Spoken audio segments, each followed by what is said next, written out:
আসসালামু আলাইকুম। আমি আফিয়া রহমান। আশা করি আপনারা সবাই ভালো আছেন। আলহামদুলিল্লাহ আমিও ভালো আছি। আজকে নানু আর আম্মু দুজনে মিলে আমাদের বাসায় ছিম জাংলা থেকে ছিম তুলেছে।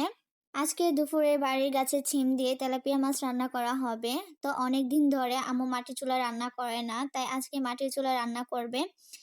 এই তো চুলায় কড়াই দিয়ে দিয়েছে।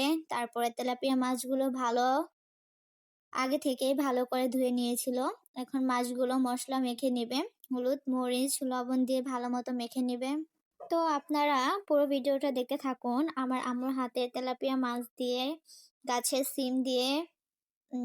সিম দিয়ে পুরা রেসিপিটা রান্নাটা দেখতে থাকুন আপনারা। এরপর কড়াই গরম হলে মাছটা কড়াইতে দিয়ে দিয়েছে। ভালোভাবে একে গরম করে নিতে হয়, নয়তো মাছটা উঠে যায়, মাছটা ভেঙে যায়। ভালো মতো কড়াইটা গরম করে নিয়ে তেলটা ভালো মতো গরম করে নিয়ে যখন কড়াইতে ধোঁয়া উঠে তখন মাছটা দিলে সুন্দরভাবে থাকে, মাছটা আরামে থাকে, আস্ত থাকে, ভেঙে যাওয়ার ভয় থাকে না তখন। এরপর মাছটা ভালোভাবে নেড়ে চেড়ে ভালোভাবে ভেজে নিয়ে নামিয়ে নিয়েছে। এরপর একটা বাটিতে মাছগুলো নামিয়ে নিয়েছে। নামিয়ে নেওয়ার পর এখন কড়াইতে আস্ত জিরে ফোড়নে দিয়ে পেঁয়াজ কুচি, কাঁচামরিচ দিয়ে ভালোভাবে ভাজা করে নিয়েছে।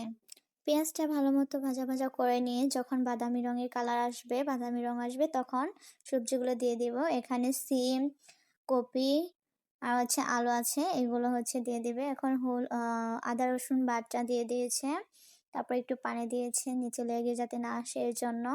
পানি দেওয়ার পরে হলুদের গুঁড়া, মরিচের গুঁড়া, লবণ এগুলো দিয়ে ভালো করে নেড়ে চেড়ে একটু ধনিয়ার গুঁড়া দিয়েছে, এগুলো দিয়ে ভালো করে নেড়ে চেড়ে কষিয়ে ভালো করে তারপর এই তো ভালো করে তরকারিটা না কষালে মানে পেঁয়াজ মরিচ যে পর্যন্ত না নাকি গলে যায় তাহলে তরকারিটা মজা হয় না। এরপর সবজিগুলো দিয়ে দিয়েছে। সবজিগুলো দেওয়ার পর ভালো মতো নাড়াচাড়া করে নিয়েছে। ভালো মতো সিদ্ধ না হওয়া পর্যন্ত ঢেকে রাখবো। ঢেকে রাখার পর চুলার আগুনের তাপটা একটু কমিয়ে দেব, নয়তো নিচে লেগে আসবে। আস্তে আস্তে ভালো মতো কষিয়ে নেব। তাই তো আবার একটু নাড়াচাড়া দিয়ে দেব। নাড়াচাড়া না দিলে নিচে লেগে আসবে, পুড়ে যাওয়ার সম্ভাবনা থাকবে। তরকারিটা তখন ভালো লাগবে না, স্বাদ কম হবে। এরপর নাড়াচাড়া দিয়ে ভালো মতো সবজিগুলো কষাই নেব। কষাই নেওয়ার পর একটু পরে তরকারিতে ঝোল দিয়ে দিব।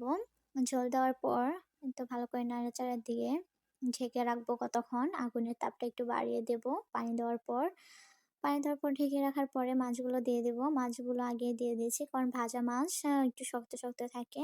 তো ঝোল দেওয়ার সাথে সাথে মাছটা দিলে কি মাছটা ভালো মতন সিদ্ধ হয়। এরপর টমেটোগুলো দিয়ে দেব।